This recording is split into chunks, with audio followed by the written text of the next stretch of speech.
Good morning. We're going to go ahead and get started here. Welcome everybody back to today. Today is Tuesday, July the 16th, 2024. It's 8:30 a.m. and I'd like to call to order the meeting of the Tennessee Board of Accountancy. I'm going to go through here and just kind of do a public disclaimer real quick. Notice of the July meeting of the Tennessee State Board of Accountancy, including date, time, and location, has been properly noticed, and copies of the agenda were posted to the Board of Accountancy website on July the 5th, 2024. Individuals who wish to make public comment on an item listed on the posted agenda during the scheduled public comment period will need to sign in on the provided sign-in sheet, which is right here in the back, or by placing their name on the chat box online.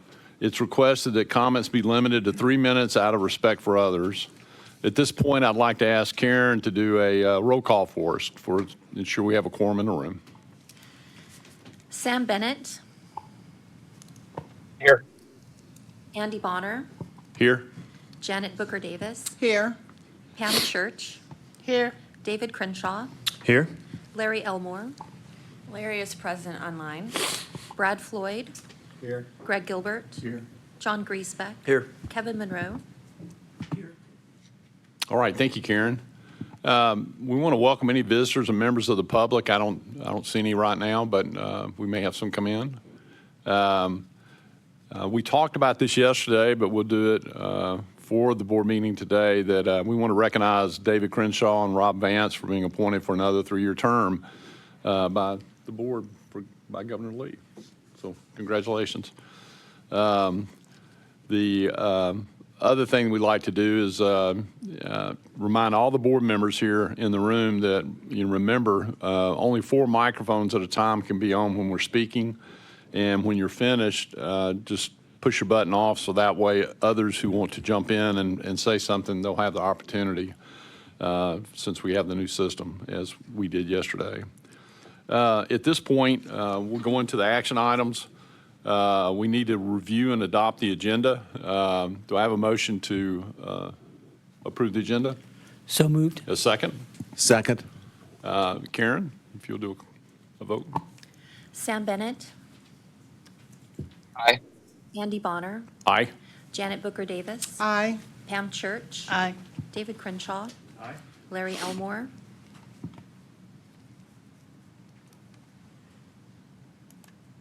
Let's see. He's there, but hasn't typed anything. Brad Floyd. Aye. Greg Gilbert. Aye. John Griesbeck. Aye. Kevin Monroe. Aye.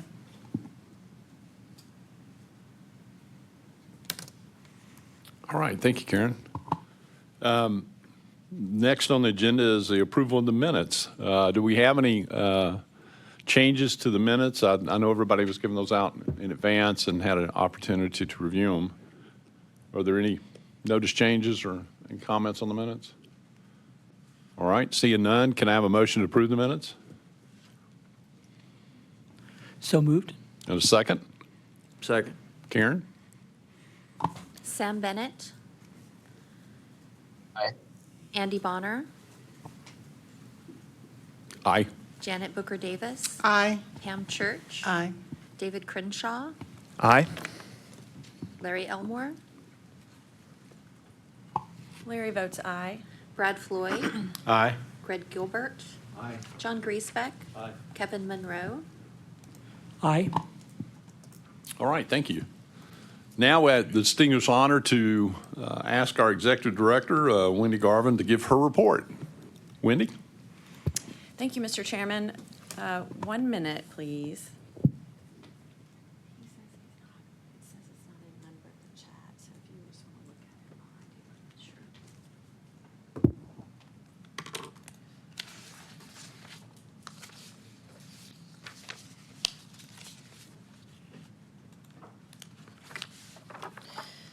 All right, good morning, everybody. Good to see everyone this morning. My executive director's report starts off with future meeting dates. The first 4 that you'll find there have already been approved by the board, and I am proposing Tuesday, October 21st of 2025 as the one to add to the list there, so we can vote on that at the end of my report. With regards to NASBA meetings upcoming, NASBA has their annual meeting October 27th through October 30th in Orlando, Florida. The budget does allow for 10 board members to attend. I think I have 2 on the list already, so if you would like to attend, please let me know. And we will probably work on those approvals sometime next month. So if you could let me know sooner than later would be great. With regard to the CPA exam, we have a fee change implementation letter.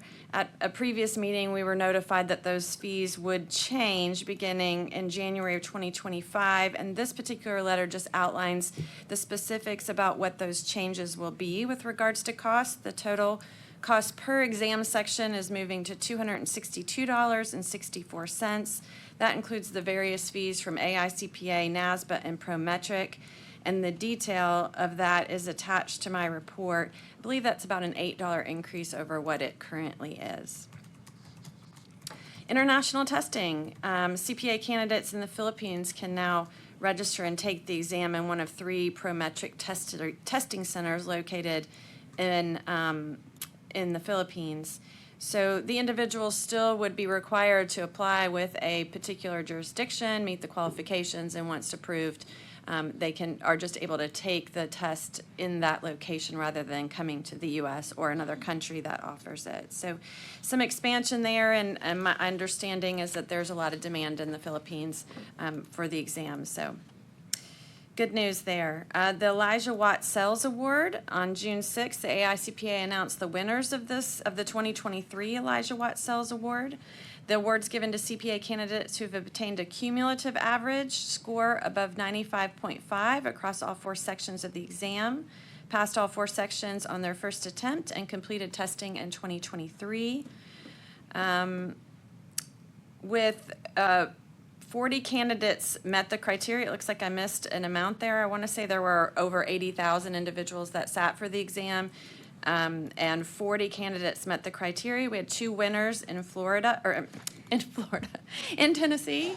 Nathaniel Day is a graduate of Vanderbilt University with a Bachelor of Science in Human and Organizational Development and English and a Master of Accountancy from Vanderbilt University's Owen Graduate School of Management. He's employed with Deloitte in Chicago. Brandon Rooney is a graduate of the University of Tennessee, Knoxville, with a Bachelor of Business Administration and Accounting and a Master of Accountancy from the Haslam School of Business. He's employed by EY in Nashville. So congratulations to those 2 individuals out of Tennessee.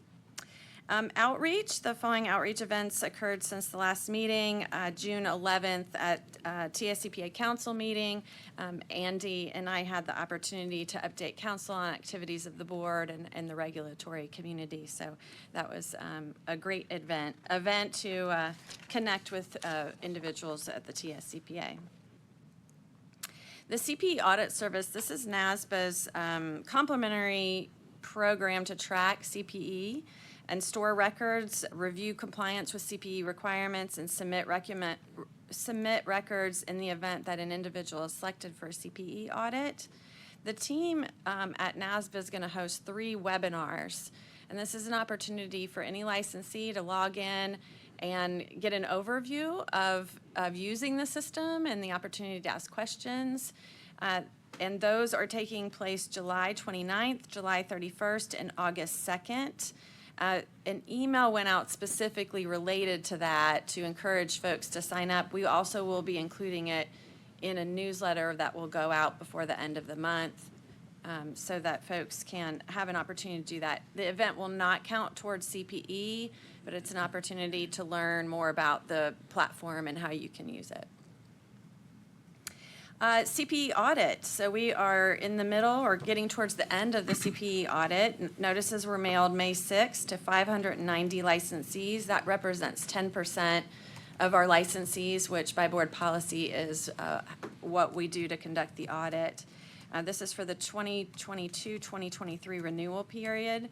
Letters were mailed to those who had not yet responded on May 16th. The deadline for submission was June 20th. And I have a summary here of the responses that we have received since July 9th. You will see out of the 590 total individuals, we have 386 who are compliant. We We have 6 that are non-compliant and have been notified of that non-compliance.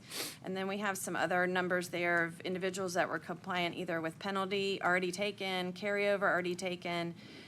We have 116 still in process that the team is working on. And down at the bottom there, you'll kind of see where we are with regards to non-compliance.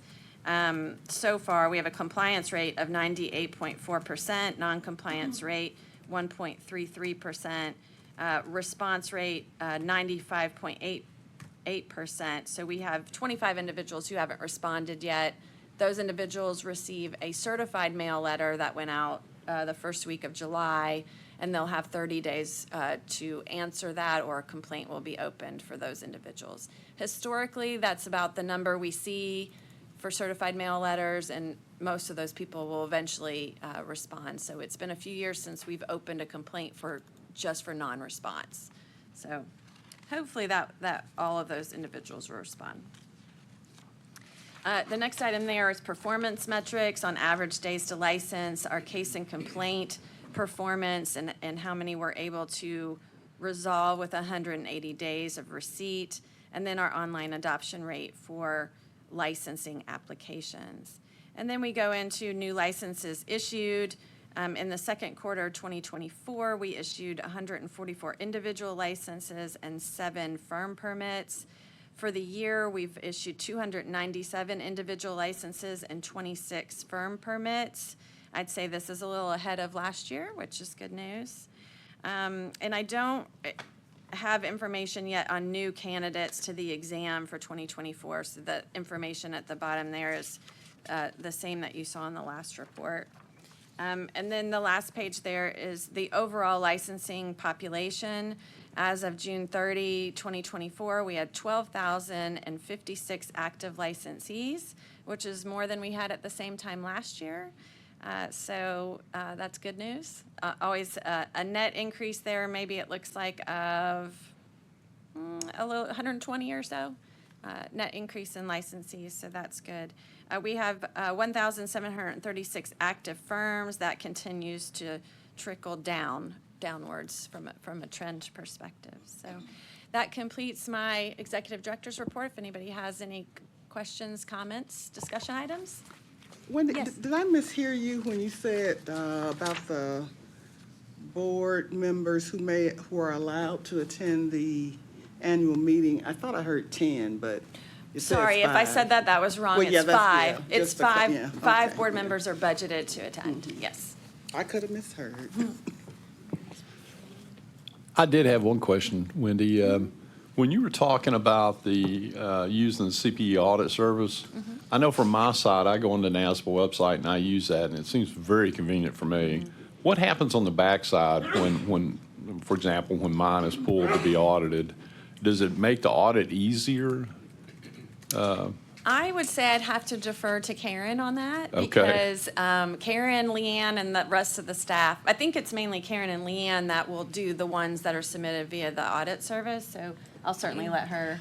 I don't think it makes it easier or harder. We just have different mechanisms that we do. It's depending on how it's submitted. It does make it easier in that every entry has an associated certificate, so it's right there available to us. Okay. I was just curious because I know from my seat, it's so easy just to load that stuff up.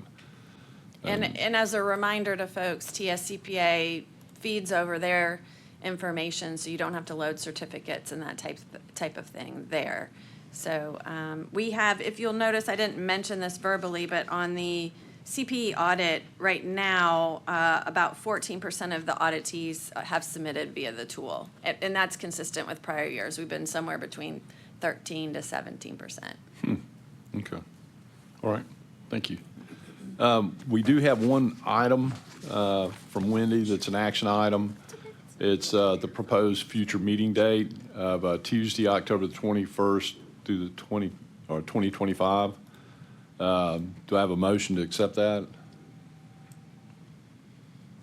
So move. In a second? Second. All right. Karen? Sam Bennett, Aye. Andy Bonner, Aye. Janet Booker Davis,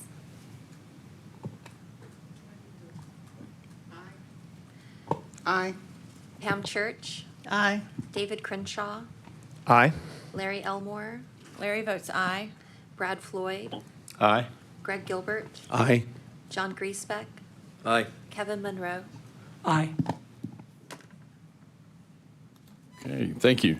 Next, we've got the reinstatement application for a firm permit, Valerie Kemp Dyer. Mr. Chairman and members of the board, before you is reinstatement application of Valerie Kemp Dryer, certified public accountant. This is the reinstatement of a revoked firm permit. The permit was revoked on August 30th of 2022. She includes in her application the standard items that we require: the application and ownership form, her indication of peer review compliance, and her petition to the board as to why she's requesting reinstatement of her license.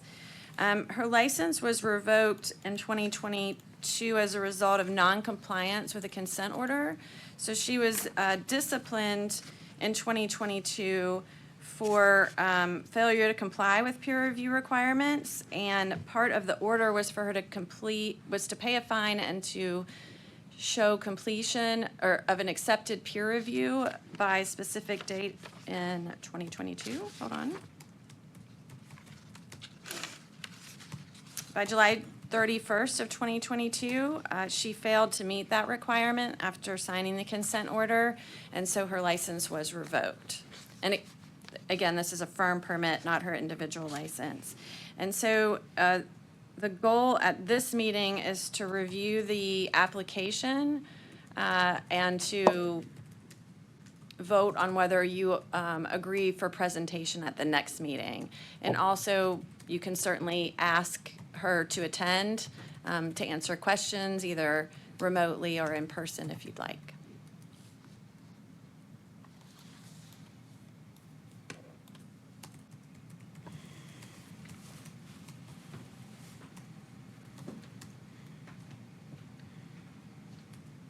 Mr. Chairman, just one question, I guess, to Wendy. As I understand it, this is kind of the step one, and so really, we're looking for completeness of the application, and we're not making a substantive determination as to whether the reinstatement should take place. But I want to just clarify, when I read through the background information, subsequent to revocation, it appears that in her statement, she is indicating that there were 2 review reports that were issued during the period under which the firm permit would have been revoked. Is that correct? Correct. Okay. I guess my view would be, whether it's remotely or in person, if she's going to proceed forward with this for our second meeting, when we're actually discussing the substance of the matter, I would like the ability to hear her address that situation and any other questions that we may have.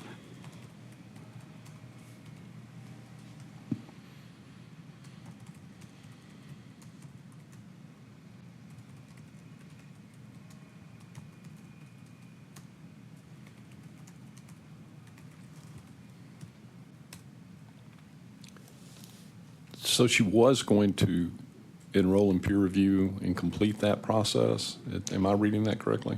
She has, I verified this morning, has Okay. enrolled in the peer review program and will be completing a peer review before the end of the year. Okay.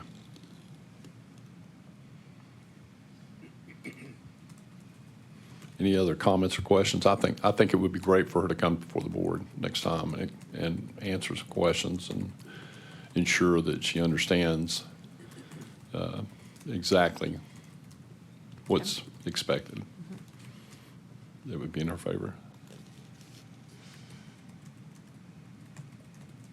Okay.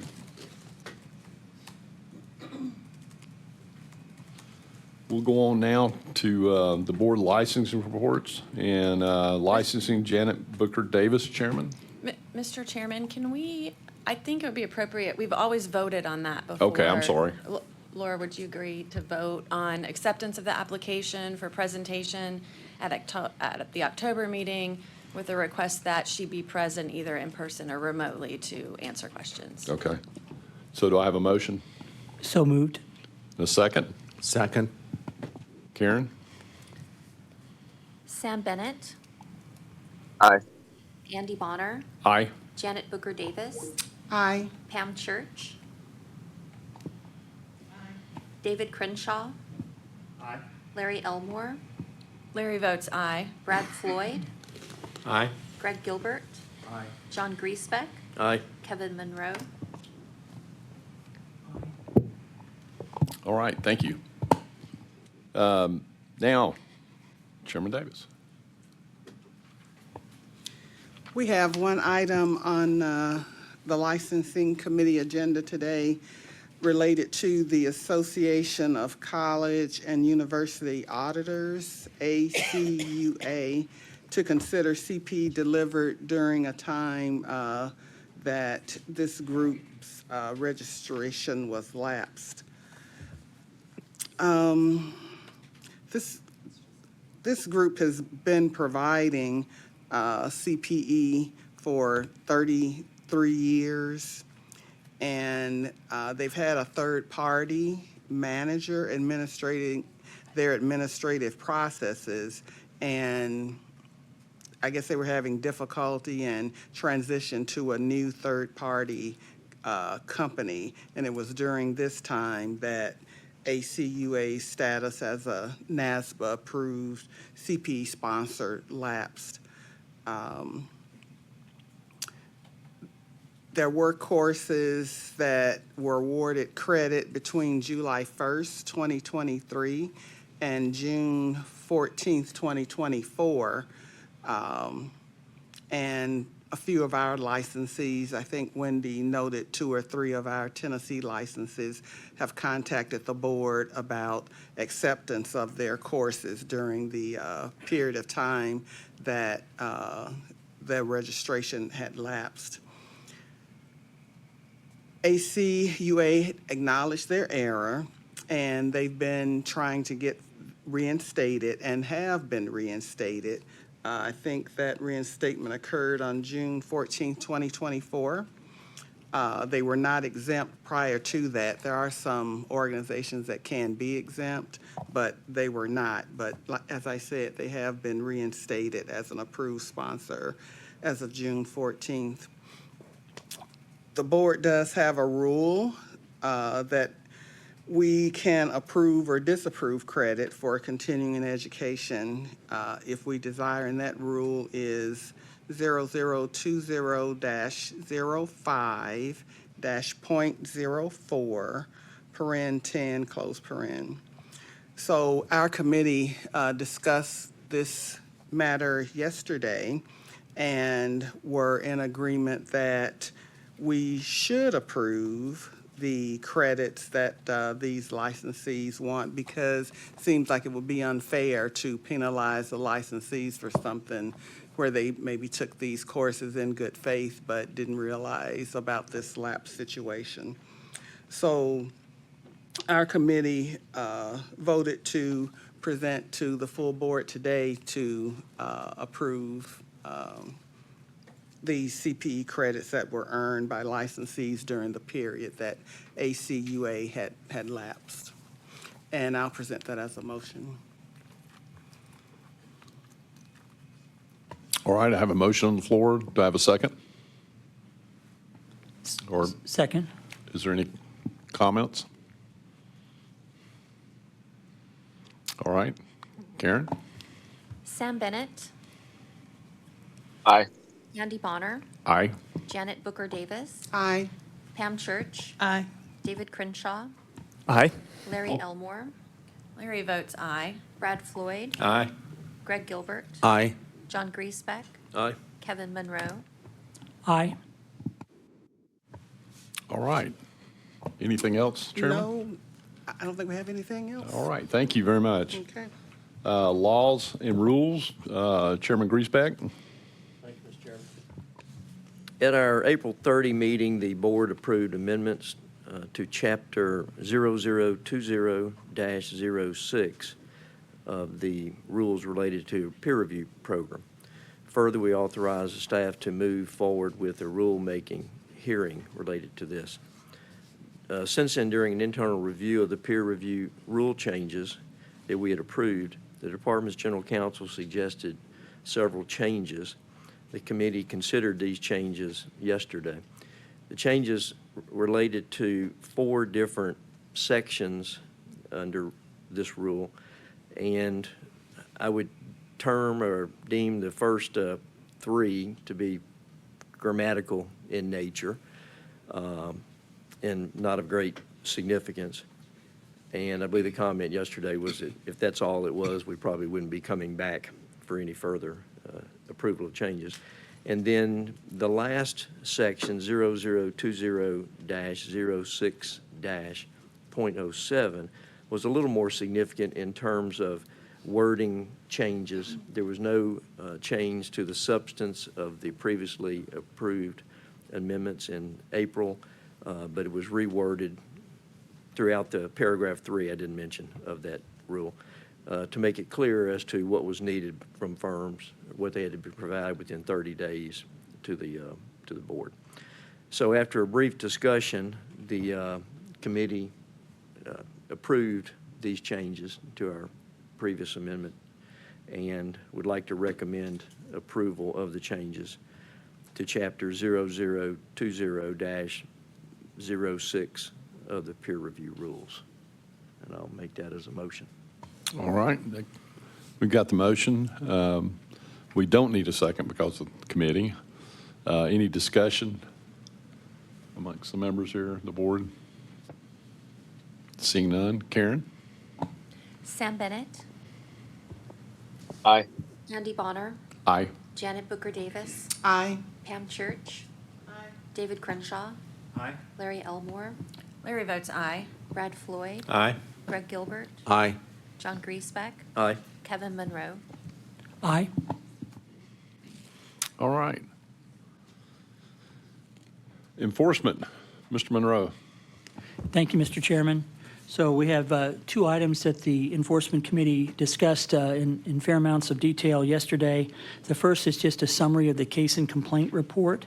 The items listed in this report are not the same, or rather they exclude the actual legal report items that we'll be acting upon shortly.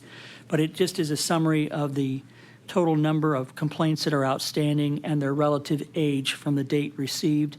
Most of the more aged complaints are due to the fact that they've been placed in litigation monitoring, and we do not have enough information yet to make a disposition on that case from a disciplinary standpoint. So that's really an information-only item. Then the next item is our legal report. We actually have a total of 21 items that the board considered in a fair amount of detail yesterday and made recommendations, excuse me, I should say the committee considered them in a fair amount of detail yesterday and made recommendations to the board. And so I'm going to summarize those fairly highly because they were discussed in detail in public session yesterday. And then there were 3 recommendations based on the discussions that came out of the committee's work that were modified, and I will highlight those in more detail. With respect to the first 11 case items, those are on what we call the consent agenda, and that means that there is no formal proposed discipline with respect to the disposition of those cases. The cases are recommended either for closure or in 3 of these 11 items recommended for litigation monitoring. In those cases, we're waiting on additional detailed information from the PCAOB, as those cases stem from a particular PCAOB investigation and disciplinary matter. So those are the items on the consent agenda. The committee unanimously recommended that that the board approve the recommendation of discipline, actually in this case of non-discipline, of either closure or litigation monitoring for those items. And so I would propose a motion to that effect for items on the consent agenda. All right, so that's a motion made from the committee. We don't need a second. Is there any comments from the board? Discussion? All right, seeing none. Karen? Sam Bennett, Aye. Andy Bonner, Aye. Janet Booker Davis, Aye. Pam Church, Aye. David Crenshaw, Aye. Larry Elmore, Larry votes aye. Brad Floyd, Aye. Greg Gilbert, Aye. John Griesbeck, Kevin Monroe. Aye. All right, Mr. Chairman. Thank you. We'll go ahead and proceed. The next batch of cases are in the category of proposed discipline. These are cases where staff of the board and legal counsel are recommending particular disciplinary actions against the respondents in these complaints. And I'll just summarize the nature of the complaints so that we can get a feel for these. Again, these were discussed in detail during the committee's public deliberations yesterday. But a significant number of these cases relate to lack of peer review or firm registration for CPAs that are providing financial attestation reports in connection with the contractor licensing board's requirements. And what we see frequently, and this is specifically covered in our Tennessee State Specific Ethics course, but we see frequently situations where CPAs that might be advising clients on tax matters get asked by their clients to go ahead and perform a review level of attestation, let's say, so that they can quickly satisfy the requirements of a submission to the contractor's licensing board. And they go ahead and do it, generally ignorant of the fact that if they're issuing an attestation report in Tennessee, they need to have a firm permit, number one, and number two, they need to be enrolled in peer review. And so we see several of these cases relating to that kind of an activity, and the recommendations there generally involve a civil penalty, both for lack of firm permit and failure to be enrolled in peer review. And so basically that constitutes a great significant number of the cases. The other types of cases here involve the use of accounting. In Tennessee, we have specific regulation involving the use of accounting, and when you are not a CPA, the restrictions on the use of that phraseology. And so we have a couple of cases in here with respect to that. I think that constitutes the bulk of the cases. The other case that we have here is one where we have allegations of dishonesty and fraud being leveled at a CPA in a complaint. And in this particular case, this is item number 20, the situation is such that neither a criminal nor a civil action has been taken by the complainant against the respondent yet, or that is in process. And so typically we are not the original trier of facts in these kinds of disputes. And so the recommendation of the board there was to place in litigation monitoring.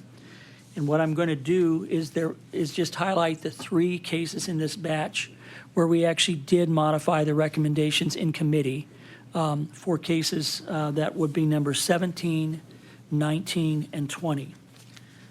So turning to case 17, let me get to the right page here.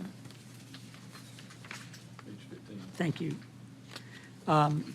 What we have here, this is one of the Board for Licensing Contractors cases where we have a review report issued by a respondent, and we were not able to find a record of firm permit or peer review. The revision made to this recommendation was simply to add the rationale for the suggested or recommended civil penalty. So the revised recommendation that the committee recommended for board approval here was authorizing a formal hearing with the authority to settle via consent order, assessing a $1,000 civil penalty for failure to have an active permit. Similarly, for case 19, same modification, which was to add the rationale for the recommended civil penalty. So the revised recommendation there is to, and again, this is another contractor licensing case, authorize a formal hearing with the authority to settle via a consent order, assessing a $1,750 civil penalty. This civil penalty is based on $750 for failure to have a firm permit and $1,000 for failure to comply with peer review requirements. Further, council recommends referring this matter to the Iowa Accountancy Board as the party involved as the respondent is actively licensed in Iowa. And then lastly, case 20 was the case I was referring to where the recommendation that came out of the committee is to basically place this in litigation monitoring. And then we'll proceed from there. So with that said, I would move that the board accepts the committee's recommendations for items 12 through 20 in the proposed discipline section. All right, does that come as a motion? Yes, sir. All right. So we have a motion from the committee with those changes and the detail. And do we have any discussion here among the board? Your comments? Seeing none. Karen? Sam Bennett, Aye. Andy Bonner, Aye. Janet Booker Davis, Aye. Pam Church, Aye. David Crenshaw, Aye. Larry Elmore, Larry votes aye. Brad Floyd, Aye. Greg Gilbert, Aye. John Griesbeck, Aye. Kevin Monroe. Aye.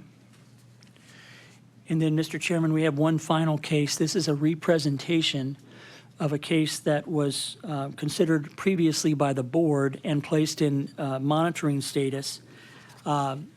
We continue to monitor those cases as they proceed, and in this particular case, there was new information that resulted from the litigation and actions that were taking place with respect to this case, in that earlier in 2024, a default judgment was entered into against the respondent, where the court ordered damages against the respondent, and that has now been addressed. And so in this particular case, based on that additional information, the recommendation that the committee discussed for board approval and consideration was to authorize a formal hearing with the authority to settle via a consent order seeking voluntary surrender of the respondent's license. And so that was the augmented recommendation that the committee discussed and prepared for the board, and I would offer that as a motion to the board for its consideration. Okay. Thank you, Mr. Chairman. So that comes to us as a motion from the board or from the committee to the board. No second is required. Is there any further discussion or comments? Seeing none. Karen? Sam Bennett, Aye. Andy Bonner, Aye. Janet Booker Davis, Aye. Pam Church, Aye. David Crenshaw, Aye. Larry Elmore, Larry votes aye. Brad Floyd, Aye. Greg Gilbert, Aye. John Griesbeck, Aye. Kevin Monroe. Aye. And Mr. Chairman, that concludes the committee's business. All right. Thank you, Mr. Chairman. Great job. Great job yesterday. Great job today. And just to go back and just make sure everybody who's viewing this later on understands, we meet the day before for committees, and we go through in detail everything there from the licensing, the laws and rules, enforcement, and executive committee, and we discuss everything there. Even if you're not on the committee, you're allowed to comment and offer any changes. It's just the committee votes on it, and then the committee brings it forth today, and then we vote on it today, and then approve it or not approve it, so whichever way it goes. But yesterday, the executive committee met. We went through our travel. Our executive director noted all the travel expenses, and then also noted that we would have some other travel expenses that would be incurred in either this month or next month for some travel for the board members. We also went over our year-to-date financial statements that were very positive considering what we thought we would be right now.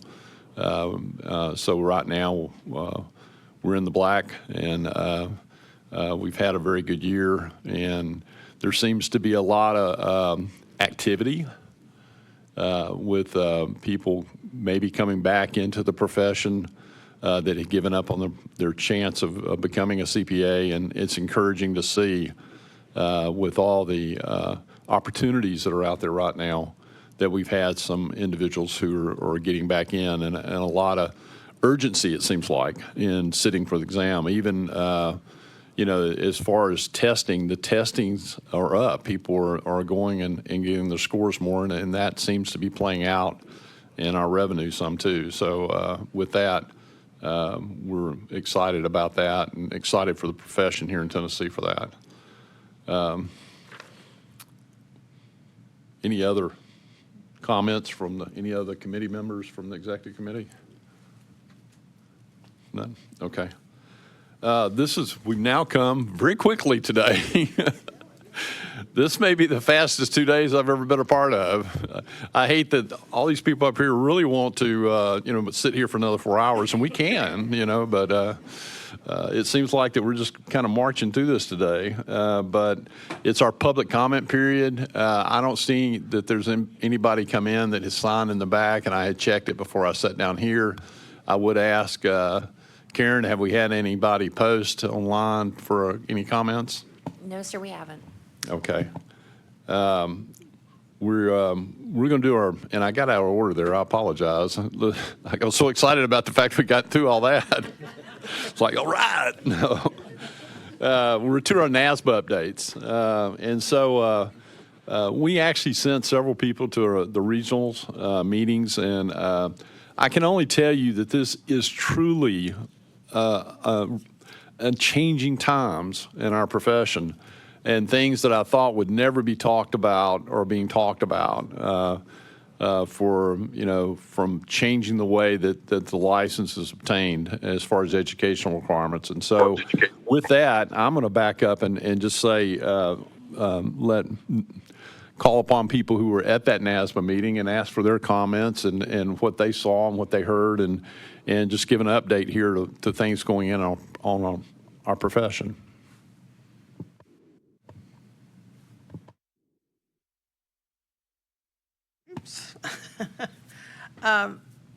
It struck me that we were presented with information about the major changes that we've just implemented. Specifically, they gave the score reports. I don't know, Wendy, if that's something we should share with the board, but that I wasn't clear. The score results on that first quarter, I've got them pulled up if you want me to read them. Sure. Okay. The pass rates, it's okay to share that? Yes. Okay. Anyway, because there had been concerns about the grading of the new format of the exam and how long it would take and just what the results would be, because we drastically changed the format of the exam and the content and the distribution.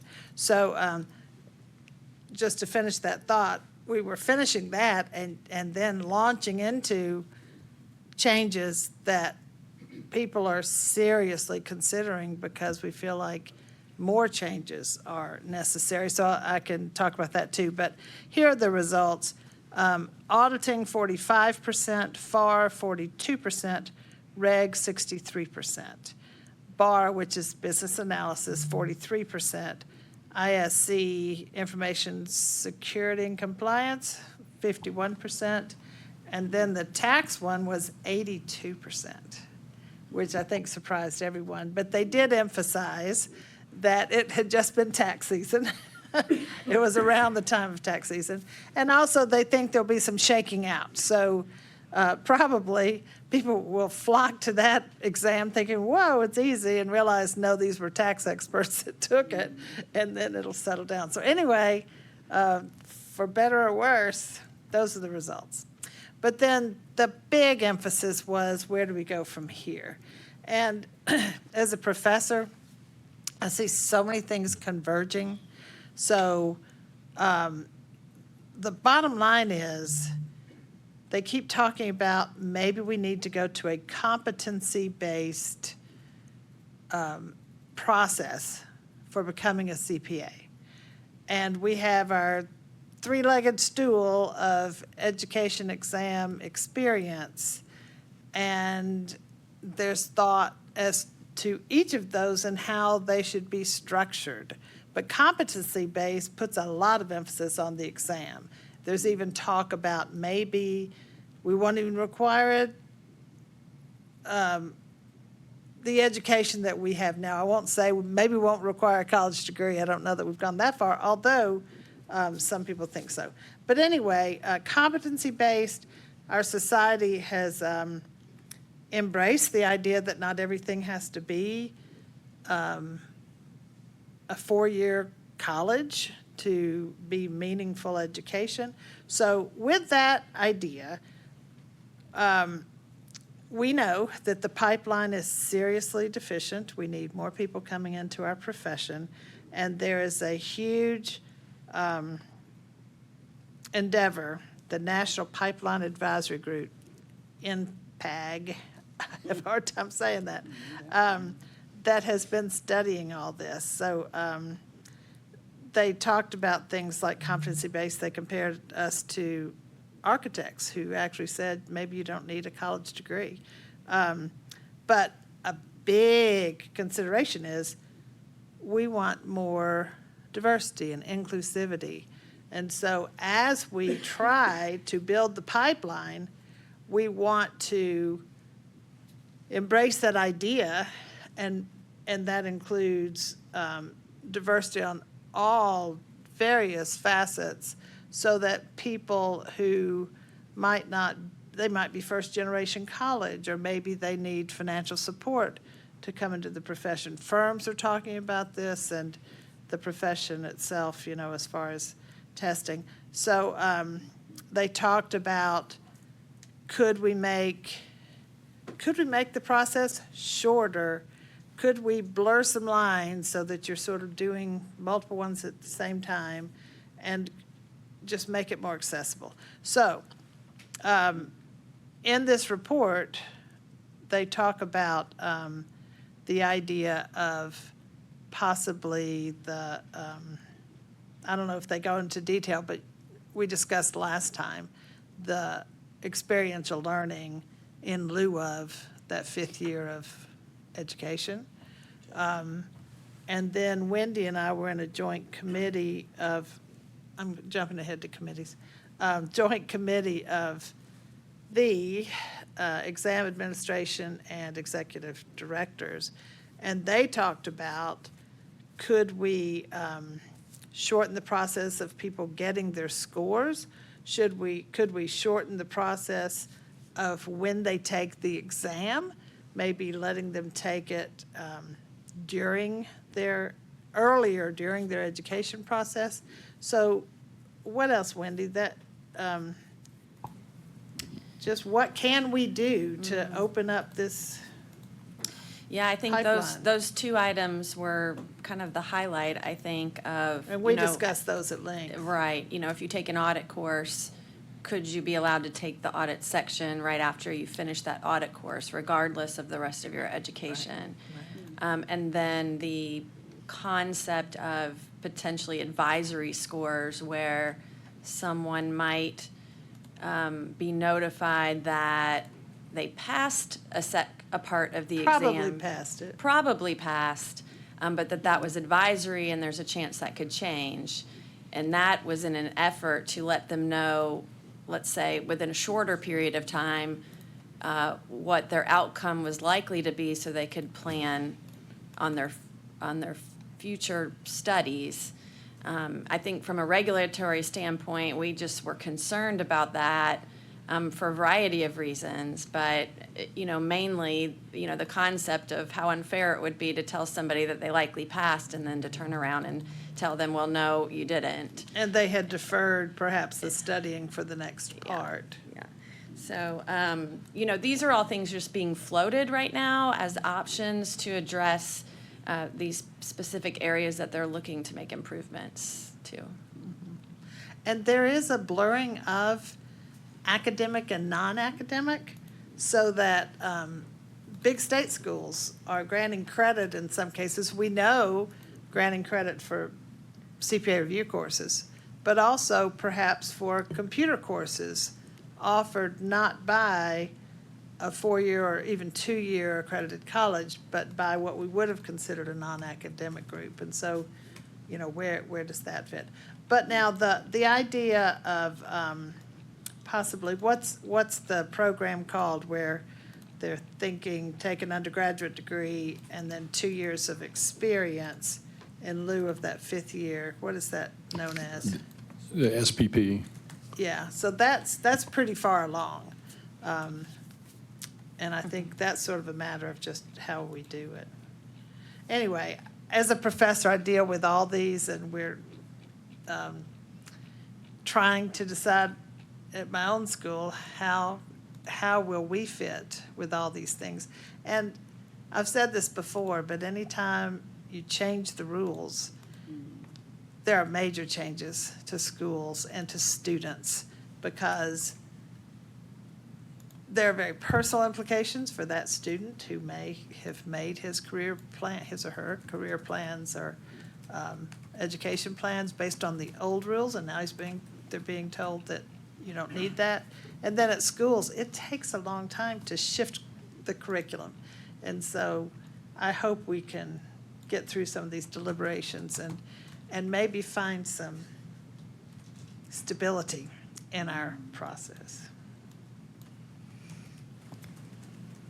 Dr. Church, I've not had a chance to discuss this with you, but I think it would be good for all of us to hear your comments. A couple of the speakers at the regional meeting talked about academia's push to grant a bachelor's degree after completion of 90 hours. And so that's just another issue that we will have to deal with, right? Because we're looking at... Yes, and we will have to deal with this as a society. So that is, that's a bigger concept, of course, than just our profession. I have mixed feelings about that, because in the past, the college experience was as much about maturing in your learning, I think, as it was just knocking off courses. So people would take 21 hours and knock it out faster.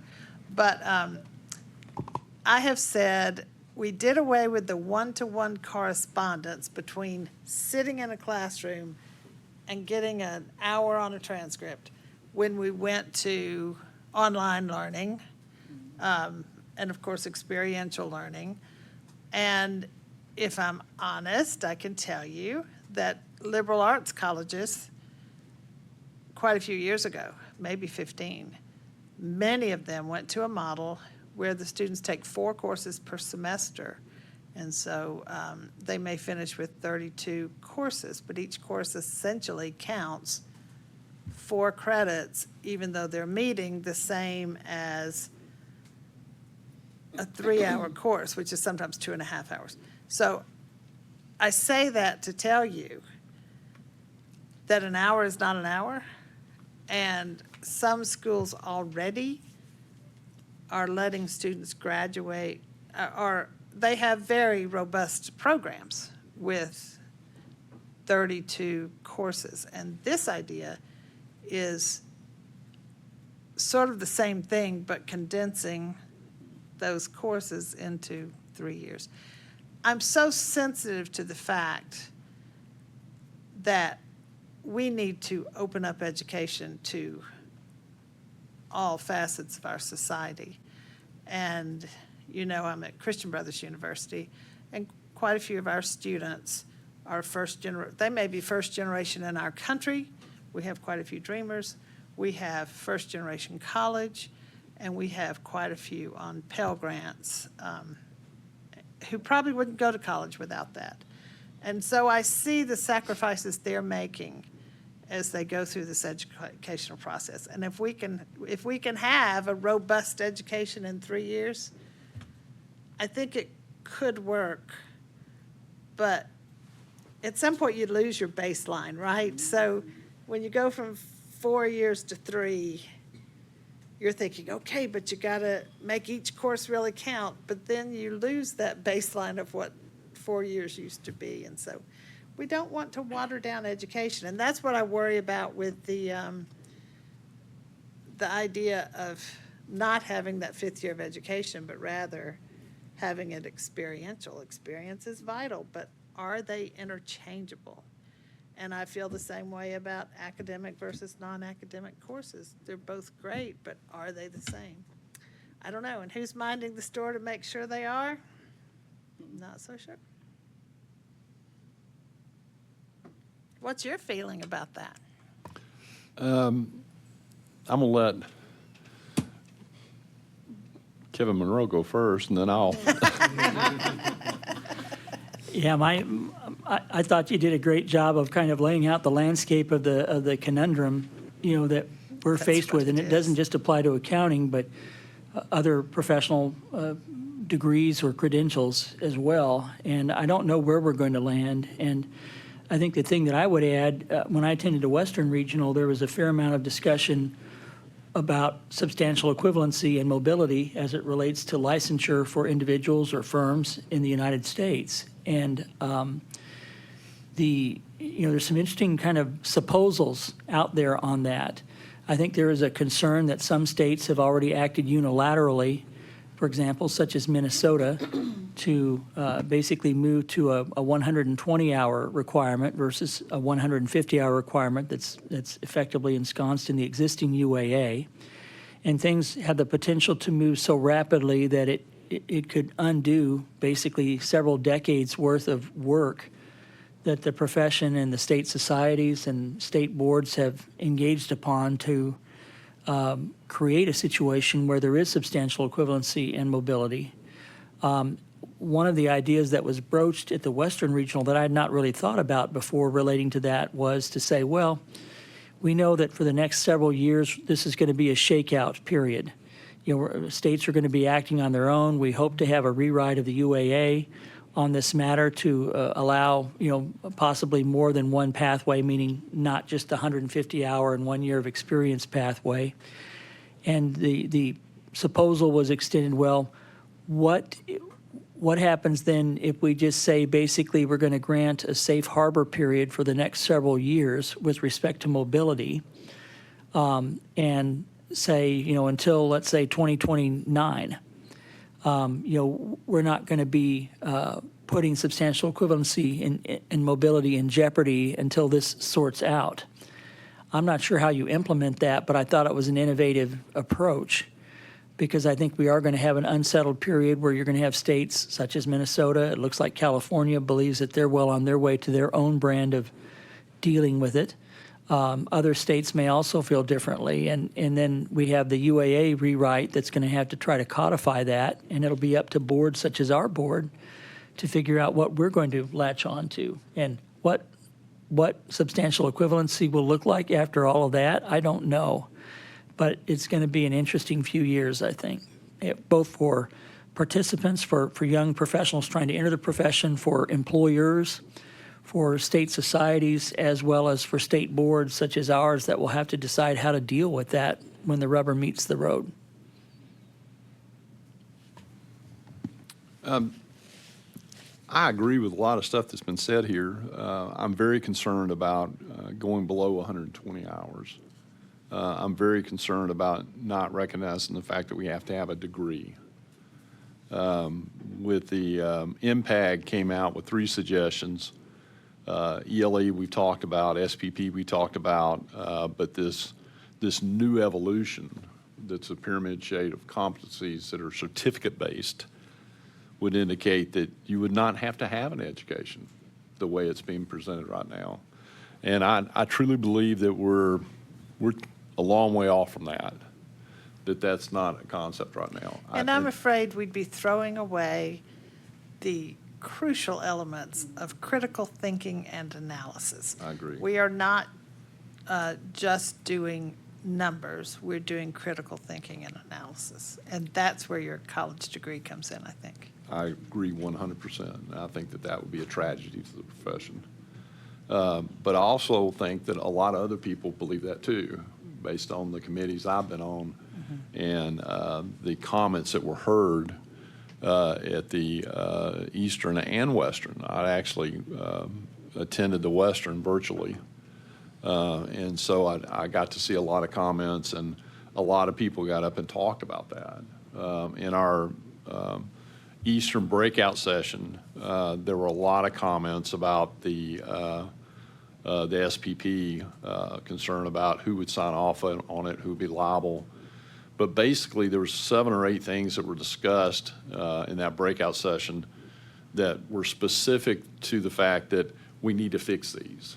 And the MPAG and the PLTF, which is the SPP, for all these little statements there, they actually have come together, and we have a subcommittee, and I'm on that subcommittee. And then the subcommittee met twice. Then we broke apart, and now I'm on the standards committee. So we have two committees out of that subcommittee. And we have been working every other week on coming up with things that we agree on and consensus items. On my subcommittee is the chairman of the UAA. And we have now spotted an area in Section 5 of the UAA that needs to be updated that will allow us to continue that, to maybe keep mobility. Substantial equivalency is the key. And I say that in the sense that we did this way before COVID hit. And during COVID, all the other professions came back to the accounting profession and said, how did you allow your people to cross jurisdictions and state lines to actually be licensed? Because now we have a problem. And so they were all coming to us for the answers, and we want to keep that. Now, it does look like today that maybe the 150, is not going to be there. Now, I think there'll always be a master's of accountancy, that we need masters in our profession. And I believe that that the people who go that extra mile and go through the extra 30 hours will be rewarded in the marketplace. I do believe that. I also believe that that we're looking at something of a 120 model with a college degree, with 1 year of experience and 1 year of really rigorous experience. So it would be 2 years of experience. One of them it would be chartered out with maybe some kind of Rubik's and documentation of that learning. And I do get the sense from everything that I'm involved in that the states that have, the 8 or 9 states that have already gone and done something or are fisting to do something, are working that into where they can pause and then be a part of that. And to my shock, some of the bigger states that that said that they would never allow anything under 150 hours are now leaning towards the 120.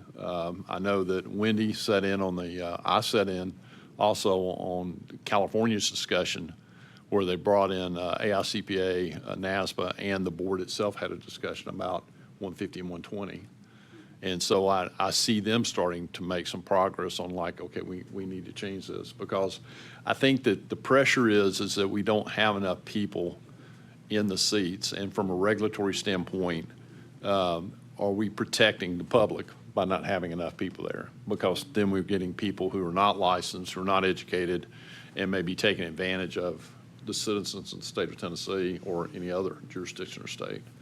And so I really do feel like that that the breakout sessions for East and West, I mean, we went through the list in our subcommittee and said, okay, these are the concerns. And we actually came back with 10 consensus items already to answer every one of those concerns. I would voice a concern that I think I said in that joint committee meeting, and I've seen this as we've developed programs in universities, that year, it sounds like it's going toward 1 year of this supervised experience, whatever you'd call it. You have to make sure that doesn't screen out people that you want to include. So anytime you put a requirement, there's a risk that somebody won't meet that requirement. And so you've got to deal with the so what, and you've got to try to keep that person in the pipeline. You see what I'm saying? We've dealt with this on other programs where they wanted to put an extra screen, and I'd say, that's okay, but make sure you want that screen there and that there's the so what, so that perhaps it's sort of a gentle guiding back into the system. So that's a professor's viewpoint. your concern has been talked about quite a bit. Well, okay. Good. So I'm happy to report that I can't disclose everything that's been discussed, but that was high on the list of things that needed to be addressed. That and the fact that if somebody was getting experience and they decided to leave a firm, that there was definitely a channel for that person to be to still have the experience that was earned in that firm or that entity, and then come forward to the next one. Because so in multiple ways that has been addressed already, and I think when we get to the standards part and you see the matrix that we've come up with and the proposed software, even app that they're talking about putting in for the new generation of people who love apps. So. You know, it never really made sense to me that we were trying to add 30 more hours on the one hand, and then we have these issues with the pipeline on the other. So that seemed contradictory to me. I think when I came in the profession, it was 120 hours. And I'm thinking 3 years of experience. It may have been 2, but it was, 120 and experience. And so that's interesting. And I guess I'm getting to the point where I am at the point to where I'm retiring out of all this. And I guess it's just so interesting that having worked in corporate America for a big Fortune 500 company, smaller ones, but it's like when you're there and you can watch this stuff, and I used to watch in some subsidiaries, new presidents would come in, they put in their new ideas, and a few years later, the next president would come in and they go back to the old ideas. And I worked at AT&T when it was AT&T, then they moved to the Baby Bells, and then they put it back together. And, just having kind of lived through some of this, it's just, and then here we are, we were at 120, we went to this 150, now we're talking about going back again. I don't think going to 90 and no degree would be good, based on my experience of having worked in the profession and worked and seen some people who don't have that degree. There is a world of difference, in my opinion, and that education and experience is needed. And I'm a big proponent of college degrees, so I'd just be a bigot on that. But I think it's important. But I think my point is, look back at history, and so that we're not going here and then having to bounce back to what we've already done. Because it's really, it kind of jerks people around, particularly some of our candidates who are getting into this stuff. And a lot of you all have had some experience as well, and maybe seen some of this kind of stuff also. But it's interesting. Well said. Some good comments there. Any other comments from any attendees to any of the regionals? Mr. Chairman, on a bit of a different note, I was impressed. I think many folks were impressed by the work that's being done for the Center for Public Trust, the CPT, which is, I guess, a subsidiary of NASPA, or at least an affiliated organization. But there are, I believe, 54 student chapters across the country now. And most of the programming is geared towards ethics. And it is really fascinating, some of the case studies that they do and present. And then, Kevin, I don't know at the Western Regional, but at the Eastern Regional, we had, I think, 45 students attend, and they were impressive young individuals. So our future may be much brighter than we think sometimes. So. Yeah, I would say they actually rotated between the Eastern and Western every other year. So the Eastern hosted this year, Western will host it next year. And I have to agree with you, Greg, that our future is bright. It's diverse. There were some talented young people there. They actually formed 3 or 4 of them, got up on the stage and talked about what they had discussed and told their story of how they came into the profession and the motivator. And we have 2 educators right here. And I would say that on the majority of them said that it was a teacher, a professor at their college that motivated them. Like, to go into the profession. I can say a professor at my college at the University of Alabama in Birmingham said, you should be a CPA, and that's how I got into the profession. And so, you know, I'm very honored with the fact that we have two educators now on this panel. But Dr. Church, what you've done in your life to bring people to the profession is amazing. And thank you for all that you've done, because you've made a big impact on Tennessee, you and a lot of other professors in the state. And we don't want to lose focus of the fact that we have a great education in Tennessee, and that to continue down that with degrees for becoming a CPA and not a certificate. So I'm very passionate about that. Any other comments about the regionals?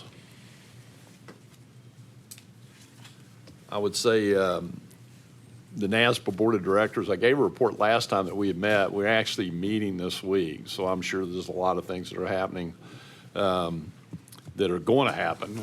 This will be Ken Bishop's last meeting with us. He retires on 7/31, and so he will kind of fade out a little bit and leave that office, and Dan Dustin now will come in. We know Dan from the fact that he's been here and spoke to us. He worked with the executive directors and the regional board across the United States, and I had the privilege of actually serving with him and going to meetings with him, and he's just a really sharp guy, and I'm excited about the future of NASPA.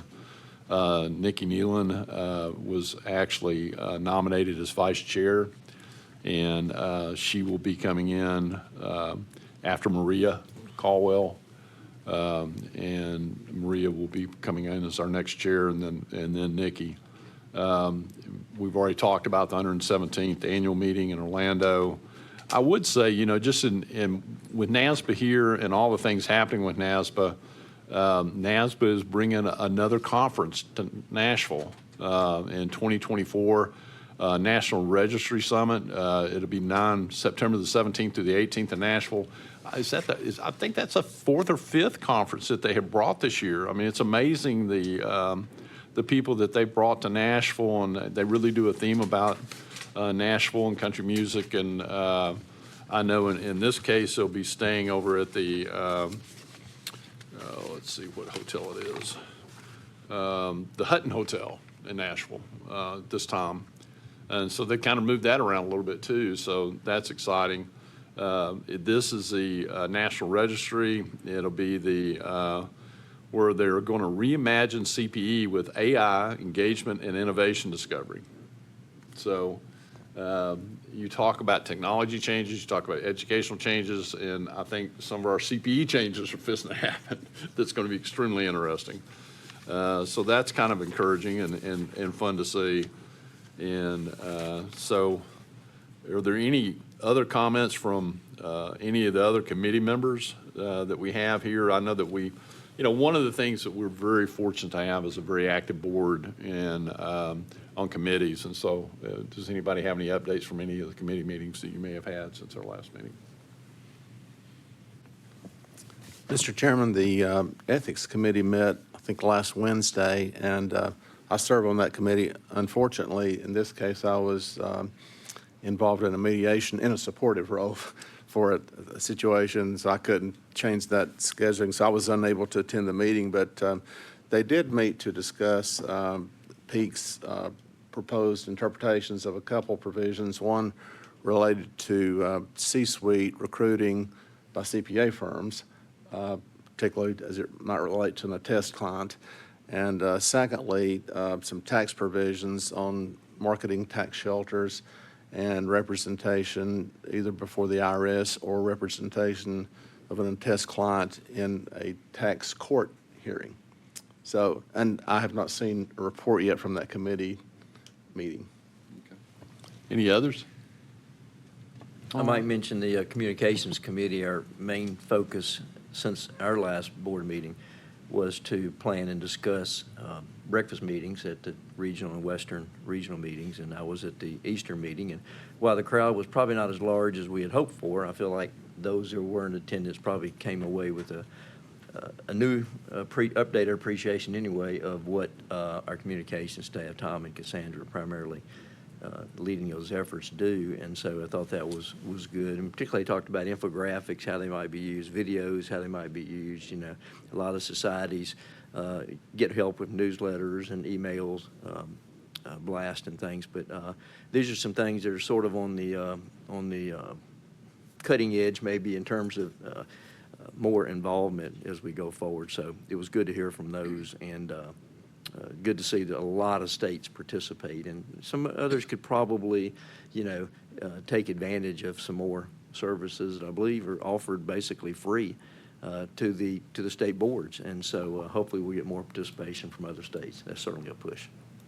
I thought several of us attended that breakfast session at the Eastern, and I thought your group did a great job at presenting communications options from NASBA, and I think we participate in a lot of those, but there were some good takeaways too, as well, that we might be able to implement here from an infographic standpoint or video standpoint. So we've got those on the list to look into and see how we might be able to incorporate those. We are going to try the first one to kind of take the exam data from the first quarter and turn that into some sort of more visual piece that we can include in the newsletter. So they're working on that for us now. So.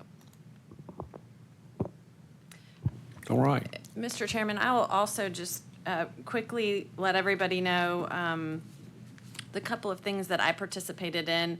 I think I mentioned yesterday I serve on the AICPA Board of Examiners, and we did, just after our last board meeting, I attended the cut score session for the core sections in Chicago, and so we finalized that. And the good news was the release of scores from the core sections was a week earlier than planned, so the candidates were excited for that. I don't think that means that all of the future score releases this year are going to be sooner than the proposed dates, but it was good news that everything went well and they were able to get those scores out a little bit earlier. We do expect score holds throughout this year and likely a little bit into next year, just as a result of CPA evolution and the psychometrician requirements that have to take place in order to make sure those scores are legally defensible and valid to be released. So we met again in June, discussed the pass rates that Pam talked about, and kind of the public perception of those and candidate behavior and those types of things that we might see as a result of tax compliance and planning being higher than what we had seen at an 82% pass rate. I'll just kind of add to what Pam said. Really, what we saw was that those individuals, many of them had already passed reg, so they had, there were very few first-time folks. Many of them had passed reg, likely were already in tax practice of some sort, and so we believe that was why that pass rate was high. But and the encouragement publicly to individuals is still make sure you're taking the section that aligns with your experience, your interests, because if people rush to take TCP and they're not prepared, or tax is not their thing, is likely not going to bode well for them. So that was kind of the outcome there. One of the other things we talked about is we talk about things changing quickly. They're going to need to make an update to the blueprint related to ISC due to some changes in the National Institute of Standards and Technology. You may be familiar with this, Andy, with their critical infrastructure cybersecurity, CSF 2.0 is taking place, and they need to turn around and change the content within the blueprint to test folks on current information in the cybersecurity area. So we did talk about the changes and when those would be implemented and available for testing. So that was some interesting information. We talk about exam volumes, which they did say those scheduling this year is ahead of budget. So that's good news. And I think that has been mentioned here today. So I think that's it for that information. Thank you, Wendy. That was a great update. There's a lot of things happening in technology. Peak is really coming down with some new standards for ethical standards. And there's a lot of, gosh, our profession is there's going to be so many things in the next couple of years that we're going to look at. You've got blockchain and what are the independent standards there, AI. One of the most interesting things that we heard in Peak was you walk in with the software, all the transactions that are in the cloud. Are you independent if you push the button and drop the transactions, prepare the financial statements and the footnotes from those transactions, and then one first day audit report, it's ready to go because you've used software to look at that. And so our profession is changing. And it's hard to imagine how much work we have to do to prepare for that. And then to come back and say, how do we train people in college for that? So I think there's a lot of focus on things that we have to get done, and it's going to be interesting to see how that does change. I will come back to the public comment period since I went out of order and see if there's any comments in the chat. I know nobody's come in and signed anything back there. No, sir. Thank you, Karen. We do have two people who came today, and because their spots have not been appointed yet. We appreciate Janet and Larry and for their 9 years of service. Excuse me. And continuing to serve today. So thank you very much. We're going to do a twofer. You got to say something last meeting, but Janet, would you like to say something here? Well, I did get to say something last time, so I'll be brief and let Larry have the show for the most part. But I just want to express that it's been my pleasure to serve on the board, to give back and serve to a profession that, I've absolutely loved being part of it since, well, I'm not even going to age myself again. So I'm grateful to have had the opportunity and to work with everybody, the board members here today, those that have moved on, the staff. I came on with Wendy and knew her and Brad even before joining the board. So you all have helped me grow, and I appreciate it. So thank you to all of you. Thank you for your service. We very much appreciate you and everything that you've done for this board, and appreciate you personally for the spirit and the excitement and the hard work you bring to us. So thank you. I know that Larry has something he wants to say, and I'm going to call on Wendy. He shared it with Wendy. Thank you, Mr. Chairman. Larry did send me some information he wanted me to share with all of you today. Fellow board members Wendy and board staff and legal team, since I missed the meeting last time where you thanked Janet and I for our service on the board, I wanted to say thank you for making my 9 years of board service so enjoyable. It has truly been one of the great honors of my professional career to serve on this board.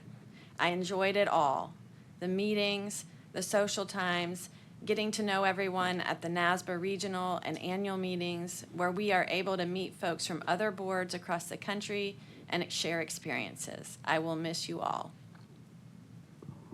And we will miss you too, Larry. I see that you've kind of gotten off here, but hopefully if you're playing this back, we'll say thank you for your service. You've brought so much to this board.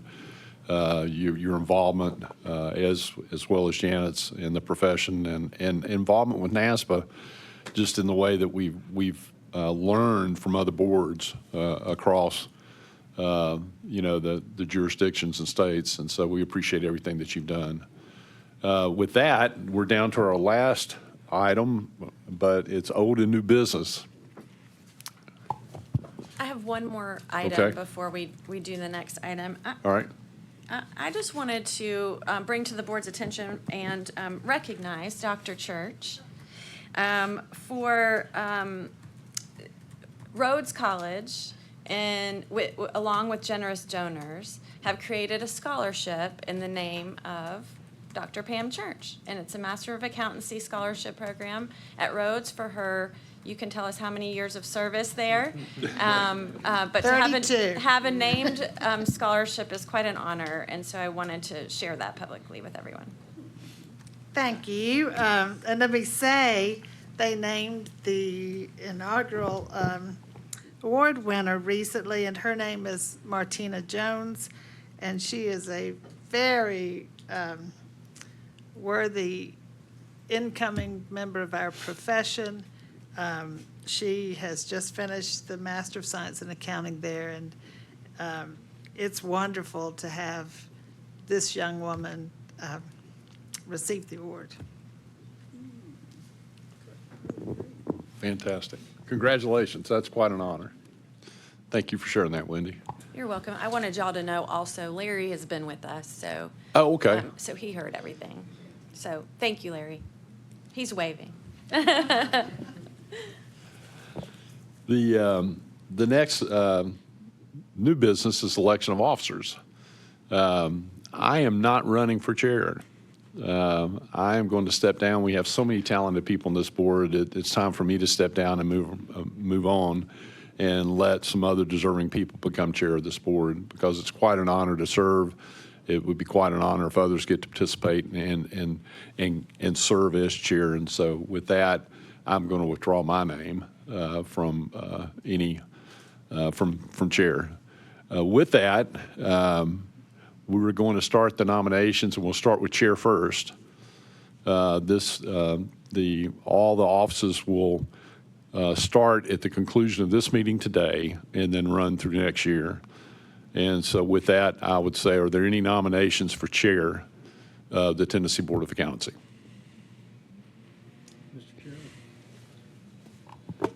I'd like to nominate G. Gregory Gilbert as chairman of the board.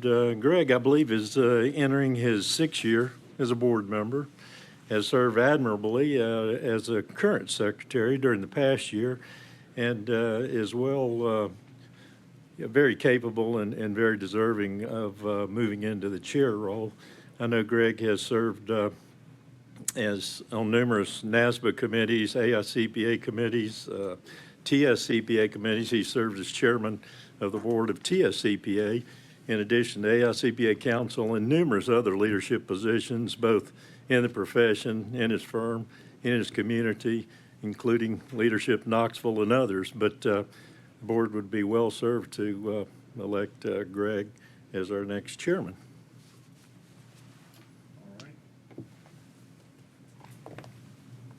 And do I have a second for that? We're going to ask for other nominations too. We're just going to get them all together and then vote. Mr. Chairman, second that. Okay. Do I have any other nominations for chairman?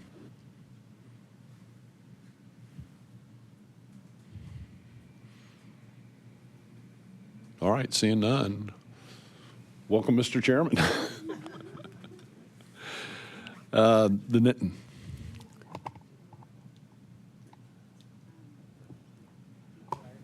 Let's just do a roll call. Okay, Since we all did right. a first and a second. Let's do a roll call vote. Karen? Sam Bennett, Aye. Andy Bonner, Aye. Janet Booker Davis, Aye. Pam Church, Aye. David Crenshaw, Aye. Larry Elmore, Larry votes aye.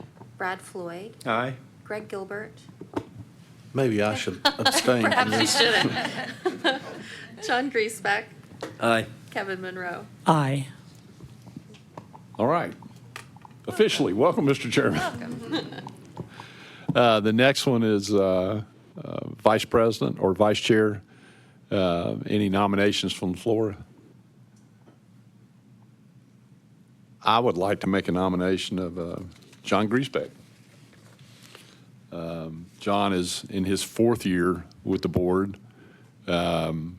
He has been a leader of a pretty regional large firm, and also the group that actually is chair of the larger group firm over the years. He's also been a past chair of the Tennessee Society of CPAs, extremely active in our profession, very knowledgeable, very active since he has been on the board and committees and learning about NASBA and our regulatory provisions and been a great benefit to helping writing some of the viewpoints on changes in our profession, plus communications committee. So I would like to nominate John in that position. And I have Larry as seconding that nomination. Okay. Any other nominations for vice chair? All right, see none. Roll call vote. Karen? Sam Bennett, Aye. Andy Bonner, Aye. Janet Booker Davis. Aye. Pam Church. Aye. David Crenshaw. Aye. Larry Elmore, Larry votes aye. Brad Floyd. Aye. Greg Gilbert, Aye. Kevin Monroe. Aye. All right, congratulations, John, Mr. Vice Chair. And next we have secretary. Do I have any nominations for secretary? Mr. Chairman, I would like to nominate Dr. Church. I think you have served the board very admirably and participated on with NASBA, and the board has really benefited from your leadership and your knowledge of academia, especially as it relates to our profession. And another benefit to that is you have taught and mentored so many folks over the years, and as secretary, you get to sign the CPA certificates. So that's I like that. I think that's very appropriate. Thank you. Do I have a second? Second. All right. Any other nominations for secretary?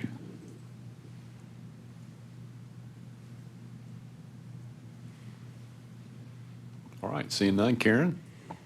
Sam Bennett, Aye. Andy Bonner, Aye. Janet Booker Davis. Aye. David Crenshaw, Aye. Larry Elmore, Larry votes aye. Brad Floyd, Aye.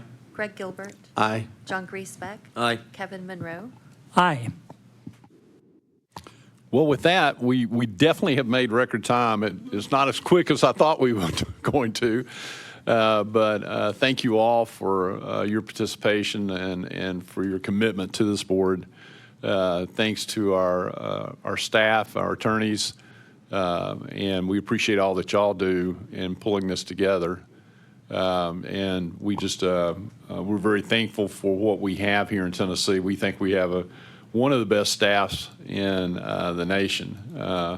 And based on other boards that I've talked to, I can tell you that they concur with that we really have a great team here. We do a lot of good work. It seems like that the 9 years that Wendy's been here and we've been working through all of our cases are starting to clean up and come together. And it just seems like that we're coming more together as a board in helping to solve issues and to look forward to things that could be issues and fix those. And so I know that Mr. Monroe, you have done a great job in leading us and in getting us to this point, and you have done a great job of participating in so many things here with the state board. And I look around here and everybody's been very active. And it's an honor to have served as chair with you on the board. But at the same time, it's an honor to serve with you, period, because of the fact that, I think we have a great group here. And we're making a difference, and we've got a lot of things that are fixing to come to us that we're going to have to make decisions on. And so I look forward to that because I think we have a good group to walk down that road and make the good decisions for the people of Tennessee. So thank you. And Mr. Chairman, just thank you for your leadership these last 2 years of your service as chairperson, and also in the profession for many years and decades before that. It is greatly appreciated and has helped lift all of us up. So thank you. Thank you. Mr. Chairman, a couple of things. One is, first, I appreciate the confidence the board has placed in me, and didn't want to make that statement during the voting process and so forth, but it's very kind of you, and it's certainly an honor for me to assume that responsibility. And but I'm very appreciative of input from each board member. I certainly hope you know that I value your input and will continue to do that. And I respect each of you as not only as professionals, but as individuals. Secondly, I have had the honor of serving this board under two esteemed chairs, Kevin Monroe and Andy Bonner, and hopefully I can continue to do somewhat as good of a job as the two of you have done. You've certainly both taught me a lot, and I'm very appreciative for the service that the two of you have given in your role as chair. So thank you. Wendy? Before we adjourn, I just want to kind of throw the committee process out there and make sure that between now and the October meeting, Chairman Gilbert and I will work on a slate for the committee service. So if anyone has any desires for where they would like to serve, if they'd be interested in serving as a chair of any of those committees, please let me know so that we can slate you in an area that you are interested in.